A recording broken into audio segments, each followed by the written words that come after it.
السلام علیکم ورحمۃ اللہ وبرکاتہ۔ ابھی آپ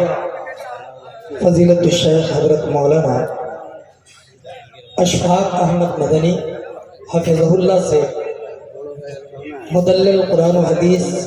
پر مبنی کلام محسوس کر رہے تھے، سماعت کر رہے تھے۔ مجھے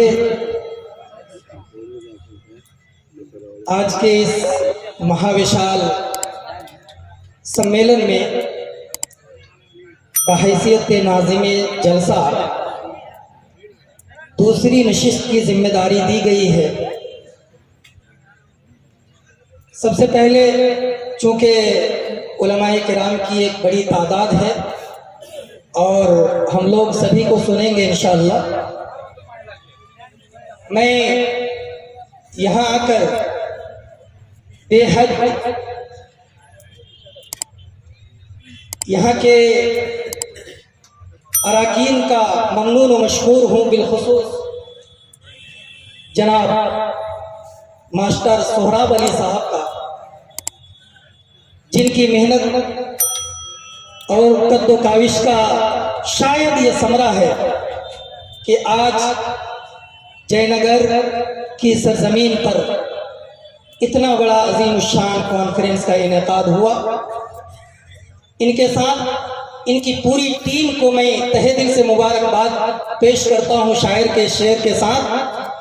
کہ منزل سے آگے بڑھ کر منزل تلاش کر، منزل سے آگے بڑھ کر منزل تلاش کر، مل جائے تجھ کو دریا وہ سمندر تلاش کر۔ اور یہ شعر کہ ہر شیشہ ٹوٹ جاتا ہے پتھر کی چوٹ سے، ہر شیشہ ٹوٹ جاتا ہے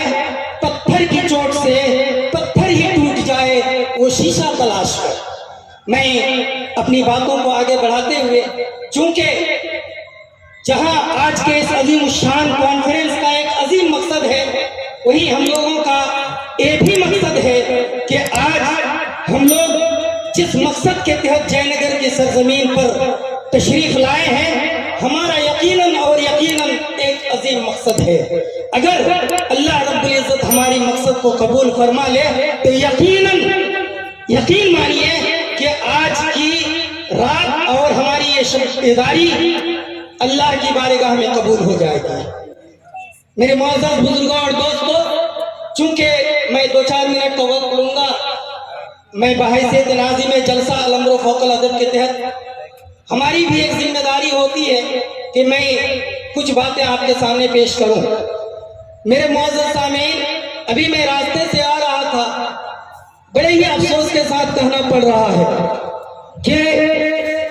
اتنا بڑا مہاوشال سمیلن جے نگر کی سرزمین پہ سجایا گیا ہے اور آپ لوگوں کے لیے علماء کرام کی ایک ہندوستان کی بڑی ٹیم کو جے نگر کی سرزمین پہ اتارا گیا ہے، اور یہ کہنے پہ کوئی مبالغہ نہیں ہوگا کہ ہندوستان کی سرزمین کے مائے ناز خطیب شہنشاہ خطابت فضیلت الشیخ حضرت مولانا جرجس چترویدی، وہ بھی آپ کے بیچ کچھ ہی چھنوں میں، کچھ ہی دیر میں تشریف فرما ہوں گے۔ آپ ان کی تقریر سے اپنے قلوب و اذہان کو منور کریں گے، لیکن ایک بات جو مجھے عرض کرنی ہے میرے بھائی،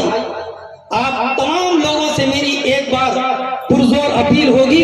کہ آپ تمام لوگ اگر میری آواز سن رہے ہیں، برائے مہربانی پنڈال کے نیچے اگر جگہ لیں اور اطمینان و سکون کے ساتھ، دل جمی کے ساتھ اس پنڈال کے اندر آ کر بیٹھیں اور علماء کرام کے مواعظ حسنہ سے اپنے آپ کو مستفیض کریں۔ ابھی آپ فضیلت الشیخ حضرت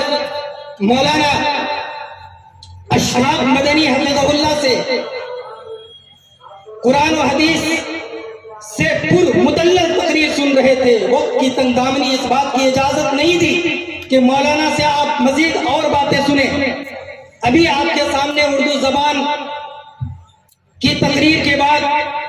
بنگلہ زبان میں تقریر ہونی ہے، جو پورنیہ کی سرزمین سے تشریف لائے فضیلت الشیخ حضرت مولانا شمیم اختر صاحب فیضی، وہ آپ کے سامنے